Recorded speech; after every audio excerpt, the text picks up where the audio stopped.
Welcome to the To Be Honest podcast. On today's episode, we are talking with Edie Ye, who is a mental health professional who works with the mental health and intellectual and developmental disability population. She's also a graduate student in a Master's of Social Work program. So welcome to the podcast, Edie. Thank you. Thank you for having me. Of course. Thank you for being here. I like to start every episode by asking the guest, to be honest, how are you doing today? To be honest, I'm doing well. I decided after a little bit of a long week of work to take some time off and to decompress today to get myself into a better headspace. So I'm doing well. Yeah. Good. Do you do anything fun today, or just kind of like relax and just have some me time? Laid in bed. That sounds great. Nice. I want to get to know you a little bit. I know a little bit about your background, but if you wouldn't mind sharing with our audience about your work with the population, with the mental health and intellectual and developmental disability population. Sure. So we, on our team, we currently do a systemic approach, which means we work with the whole system or family of an individual who's our client, as opposed to traditional therapy, which is one-on-one, where a therapist would work directly with the client. We work with, for example, if the client lives at home, we work with the whole family. If a client lives at a group home, we can work with the staff there, other providers like doctors, psychiatrists, etc. We use a program called START, and this is a national program developed by a professor in the East Coast at the University of New Hampshire, and they have countless START programs across many states in the U.S. So my team, we are one of them, and we serve the counties of Santa Clara, San Benito, Watsonville, and also Monterey County, or perhaps Santa Cruz County. And we also, a big part of our program, we use a positive psychology focus and also a biopsychosocial approach, which I will also get into a little bit later. This means that, sure, the traditional mental health field, we use a diagnostic model, a more medical model, focus on maybe diagnoses.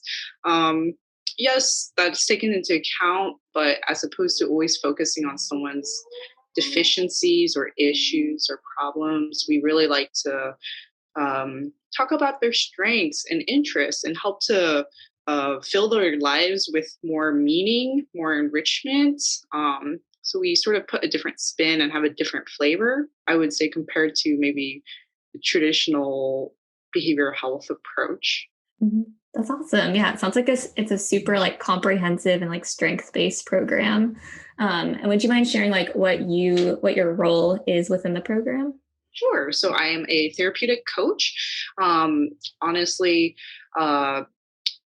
we have coordinators who oversee several cases, and if they feel that their clients would benefit from more intensive work, they would be referred to me, a coach. It's sort of like the analogy of you have your primary care physician and perhaps you have a physical injury and they think you would benefit from going to a physical therapist. So they make a referral to a physical therapist, and you have some intensive work, working on your injury for a couple of weeks, maybe months.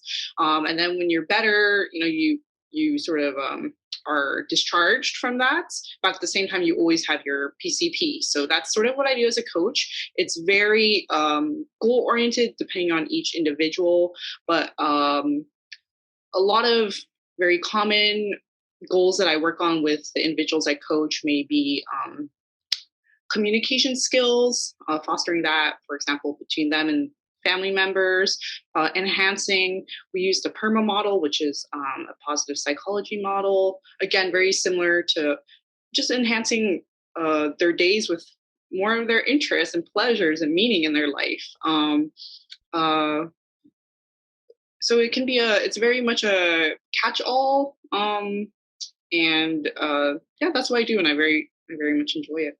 That sounds super rewarding. I'm curious about the acuity level of the people that you work with. Is it usually moderate, severe? What is that like? Yeah, so START, we are usually involved when people are experiencing a crisis frequently. Many of these individuals referred to our program have other services and many other services in place. We are also a crisis prevention and intervention program, so we're often brought in if someone is frequently having a hard time.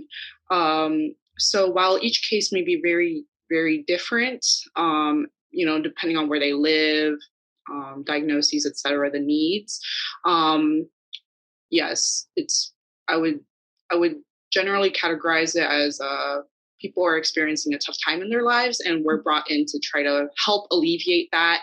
One of our main outcomes is we often see a decrease in reduction in emergency services. We see a reduction in them going to, the ER, whether it's for physical reasons or for mental health reasons, decrease in psychiatric hospitalizations, which is great. Mm-hmm.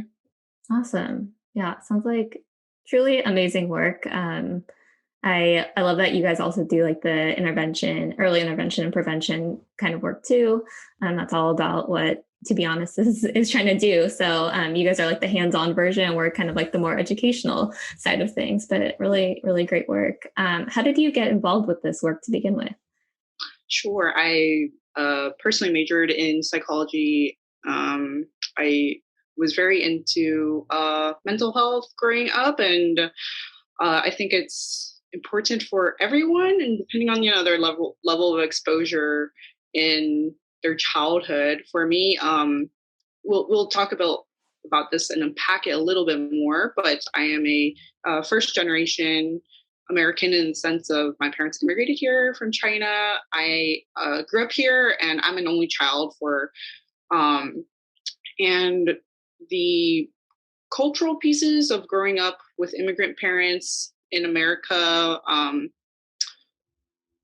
is something I'm still unpacking. But overall, I think that everyone, no matter the culture, their ethnicity, etc., that mental health is something, even if they don't think impacts them, it influences them. And very much, I believe that childhood conditioning, like what's placed upon us by our caregivers, the attachment that we form, what society pressures us with, shapes and influences us. And now that I'm older, and as an adult, I have found that in my own journey, it's helpful to unpack these pieces to heal for myself. And that's where mental health and overall, I like to use the term well-being comes into play. Everyone is entitled to achieve their highest well-being. And well-being to me incorporates, yes, an emotional aspect, a mental health aspect, but also a physical aspect. And to me, a spiritual aspect, which is the soul. Yeah. I like that you are talking about unpacking like your childhood, because I think that's so common with a lot of people's traumas, I would say. Just in the fact that there's like that, I think there's a saying about, like treating your inner child, or like going back to those memories of your childhood and kind of like, yeah, like you said, unpacking things. I think that's so critical, especially I feel like as adults, sometimes we block things out from our childhood that maybe like weren't the greatest. So it's important to kind of like get to the root cause of things, and the roots are usually in our childhood. So I think that's really interesting. I am curious, what is the most rewarding part of your job? Honestly, I've worked in the mental health field in other capacities too, but it's still the very much when people thank you for being yourself and for quote unquote making an impact. It's not the sense that, I'm out there like, I'm just being very honest. It's not in the sense I'm out there and like, I'm expecting one person to make a huge impact. But when I've worked with a family and they say that let's say their son, this is an example I had talking to a parent this past week. And I had introduced a lot of coping skills to the child, introduced a lot of mindfulness, how we can control and try to choose how we respond to situations as opposed to react based on our conditioning. And it was very rewarding to hear that, she was so grateful. She saw the changes already in her son. And yeah, very much it's also what we practice, what I think if I practice that within myself, right, that will also trickle down or reflect in other aspects of my life, like Mhm. work. So that was very rewarding. Yeah, I mean, it's such a hard field to be in. Anyone in the behavioral health, mental health field, it's taxing, it's emotional. So I know like those little nuggets where you like get, a little progress or anything is so it's so rewarding, and sounds like you are super successful in your job. So I think that's really great.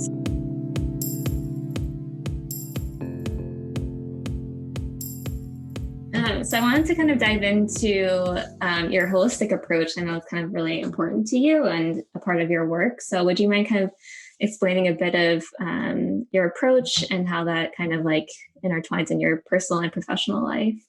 Sure. So a holistic approach to me also incorporates spirituality. There's many definitions that you can get out there. To me, very simply, it's just that I believe there's a soul. And to me, a soul is sort of quote unquote the observer, or the quiet calm that observes other aspects in my life. For instance, a way that I find it helpful to envision is I have the mind or the brain. That's one section. That's always thinking is its duty, right? It thinks, and then I have the ego. The ego, to me, and the definition that I adhere to is all of the conditioning and labels that we think we are based on our experiences, based on our upbringing, based on society and its pressures. For example, labels like quote unquote good athlete, good student, graduate student, et cetera, et cetera. All the labels that we internalize. And then the soul is that observer who can observe sort of these different sections coming up, and also the inner child, which you had brought up earlier, which is we always have that inner child within us who seeks connection, validation, and wants a safe place to express itself. Um, yeah, that's a very short explanation. Yeah. How do you use it? Sounds like those are three like really distinct like areas. So how do you kind of like, I guess, where is the overlap with them? And then how do you use all of them within your practice? Sure. I will try to speak very shortly because this is very much a journey in itself. Yeah.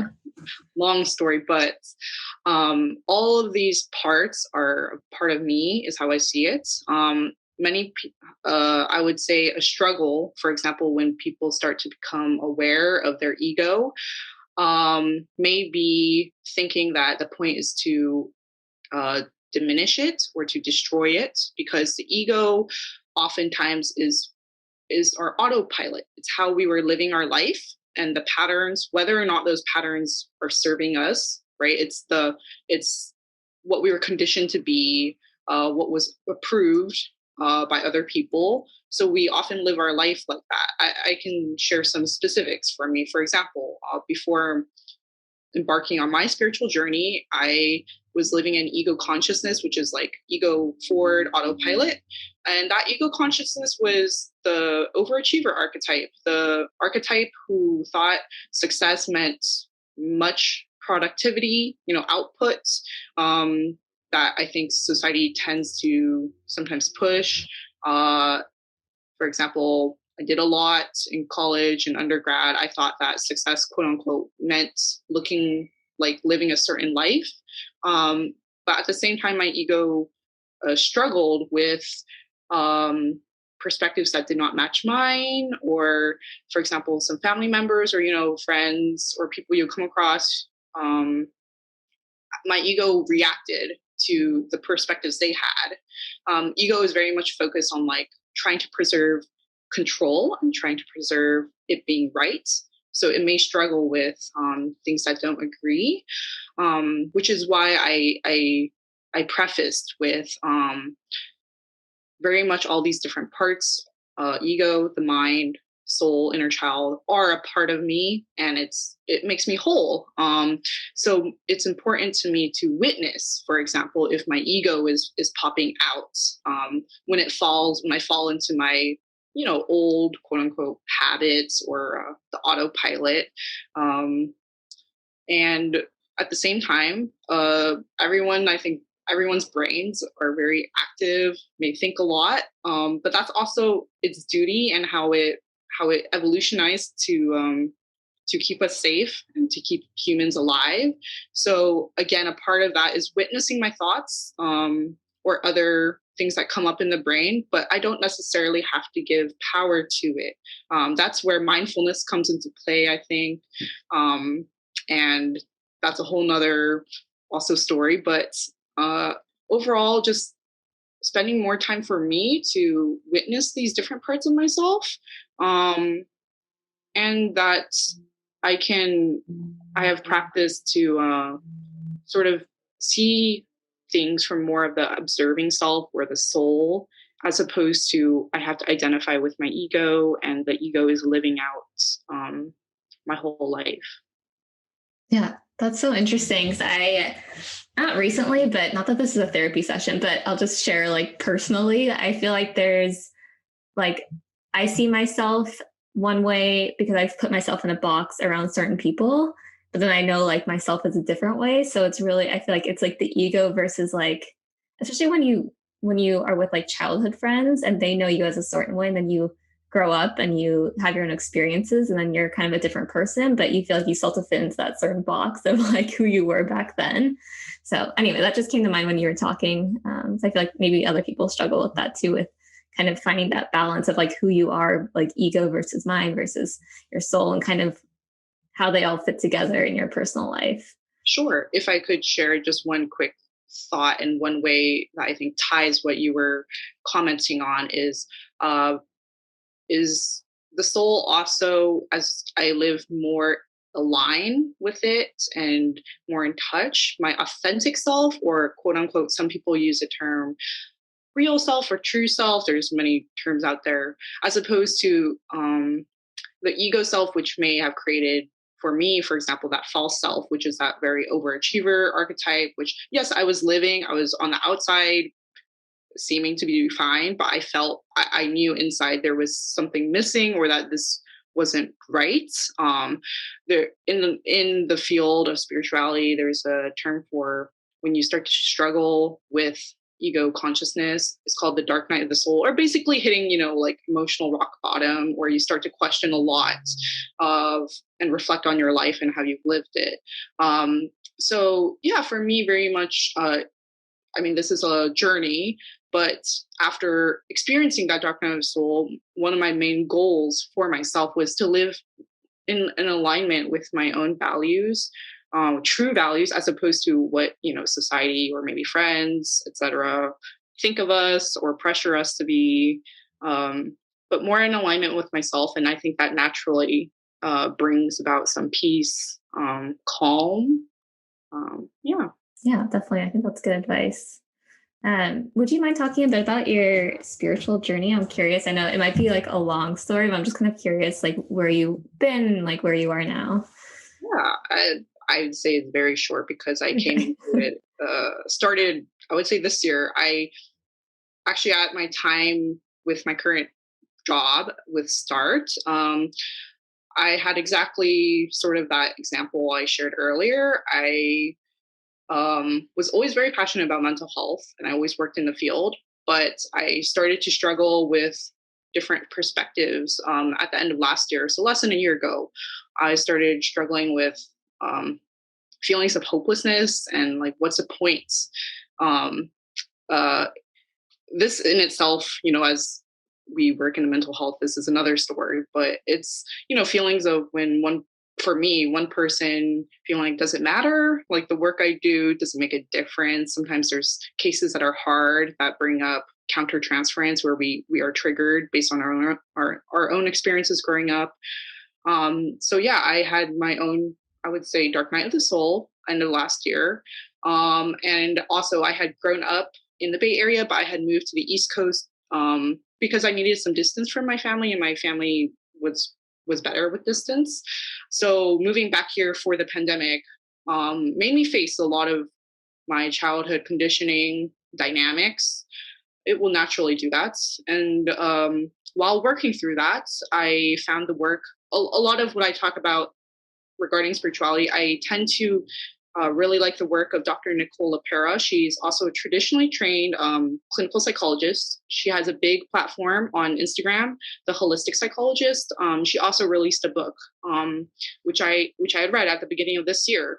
But I really just started to dive more deeper into a holistic approach that, as opposed to thinking of mental health as like diagnoses, like one person has this, oh, if you meet X out of 9 criteria, then you have depression. If you don't meet that, you don't have depression, etc. And she came from a very, I would argue, like sort of similar perspective, used to be very science driven. Oh, if the research doesn't show this, it can't be true. But there's so much more, I think, than what science can prove.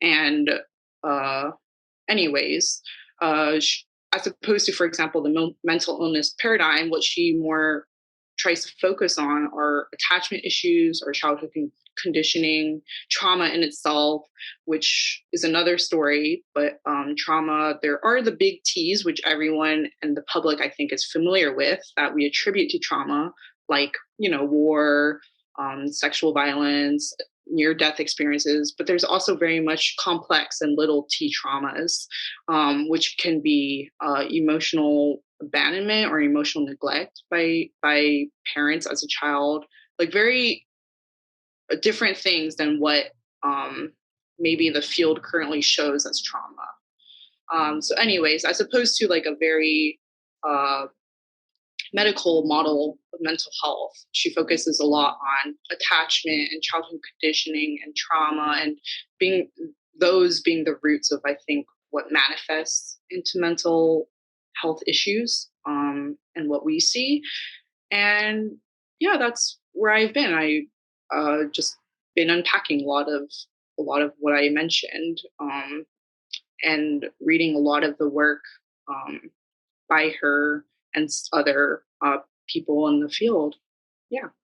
Awesome. Yeah, thanks for sharing that. I think it's so interesting. Like, we are so complex as humans that it sounds like the medical approach likes to put labels on things, whereas like the holistic approach is more like, let's dive deeper and see like what the different layers are and how we can address the different, like, not minor things, but it's also just, it's a different strategy, I guess. But it's really interesting how, I mean, I guess that's why it's called holistic, but it kind of, addresses the whole person as they are. So they're not just like depressed. I mean, maybe they are, but also they could be other things too going on. So yeah, that's awesome. I was just curious, for your own mental health, what are some things that you do for self-care? Oh, for sure. Meditation and mindfulness go hand in hand to me. Mindfulness overall is observing, I would say, our body and reactions and thoughts in the time. Mindfulness is very much a conscious practice. And for me, I tend to practice it using meditations. That may be like body scans or thought scans, observing my body in the moment, grounding techniques. In addition, I have my own plethora of tools in my coping toolbox. Depending on the day, when our own reservoir or window of tolerance is a little lower, I may reach in, pull it out. Like, I enjoy music a lot. I have hobbies, like I like to dance, and that also helps to get back into the body, as well as yoga. Yeah. Cool. Yeah. I was wondering if you could explain body and thought scans. We kind of like touched on that a bit on the podcast before, but just from a professional's perspective, what would you consider a body and a thought scan? Sure. So I think the purpose of both are to help us ground ourselves into our body, which is a big thing when we start talking about trauma or even other topics. But a lot of people are not able to sit comfortably in their body for various reasons. For example, disassociating, which is where you mentally leave your body, and you're not necessarily present, to protect yourself. Usually, for many different reasons, it takes a lot of practice to get back into our body. Body scans are only one exercise to do this, but there's many resources out there. For example, YouTube, many free body scan meditations, guided meditations, also many apps I recommend. Smiling Mind is free, as well. I'm not sure if Headspace is free anymore, or Calm, but I have used several with people I've coached at work, where we do this together to basically see what sensations your body is feeling. A lot of people, if they're not used to it, maybe holding tension and stress in their body. Also, at the same time, your mind may be racing, right? So that's where thought scans come into play. But to just be able to sit there and witness it, to feel safe as well. I think all of these practices sort of compound with the idea that you're able to feel safe in your body, to trust it. And of course, that in turn helps to relax. Yeah, that's really great. Yeah, I like having or using those tools as I won't say security blanket, but like to make you feel secure in a way, I guess. Since I know our audience is mostly youth focused, either you can answer whichever question you want, but if you could talk to your younger self, what is one piece of advice you would give, or just in general, what piece of advice would you give to youth who may be struggling with their mental health? Sure. To break the stigma, which is the point of this podcast, asking for help is a strength in whatever way you feel comfortable. I think also when you're young, not even speaking like culturally, but just as a teen, I definitely felt that pressure of fitting in or fitting a certain image, and that alone may create stigma, right? And then also as a teen, you're naturally going through so much, and learning about the world. It's okay to ask for help if there aren't adults who you feel safe. There are many resources online, and I wish maybe about 10 years ago when I was a teen that there were a plethora of these resources. For example, there's the crisis text line. You can text in for free. There are apps now for affordable therapy, because I understand therapy itself has so many barriers, and is inaccessible in many different ways. There's also apps where you can text into a mental health professional, but seeking help and saying no are strengths. I think of the recent example, with the Summer Olympics, where Simone Biles decided to not compete. And that spoke a lot to me, because I also competed in gymnastics growing up. And for her to, I think, prioritize herself, her well-being, and it's the strength to say no, and to look, you yourself is the most important investment in your life. There's nothing else. You're there for yourself for your entire life. Everything else is not. So put yourself first, I think. Yeah, I like that. And yeah, I think we forget sometimes. I don't know if you feel this way, maybe this is silly, but I forget sometimes I'm going to have this body for the rest of my life. And so it's like, you want to take care of your mind, your body, those important things.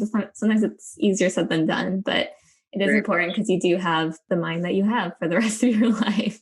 Sure. So on that note, I just want to thank you so much for being on the podcast. I had a great time chatting with you, and I learned a lot about your professional experience and the holistic practice. So I'm wondering if you don't mind sharing, where can people go to learn more about the holistic approach? Sure. If people are interested in the holistic psychologist, she does have a website called theholisticspsychologist.com, which is a great place to start, or her Instagram handle is the same. If people are into reading, there are a number of books regarding this. How to Do the Work is the one published by Dr. Nicole LePera. In addition, Adult Children of Emotionally Immature Parents is another good one regarding childhood conditioning. There's a community out there if people are interested. People are not alone in this journey, and yeah, you can find support if you want to look for it. Awesome. Well, thank you again so much. I really appreciate you taking the time, and it was such a pleasure talking to you, and I hope we can connect again soon. Thank you. All right, bye.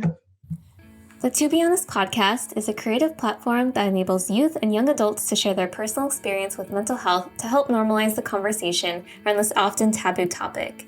To Be Honest is a program of Momentum for Health and is supported by District 4 Inventory Funds, Republic Urban Properties, and BetterHelp. To learn more about To Be Honest, visit tobehonest.today or check us out on Instagram, Facebook, Twitter, and YouTube. The To Be Honest podcast is hosted and edited by Avery Cruz, as well as edited by Peyton Dillahay. Music for the podcast was created by Julia Steele. For more information, check out the episode show notes in the streaming platform of your choice. Happy listening!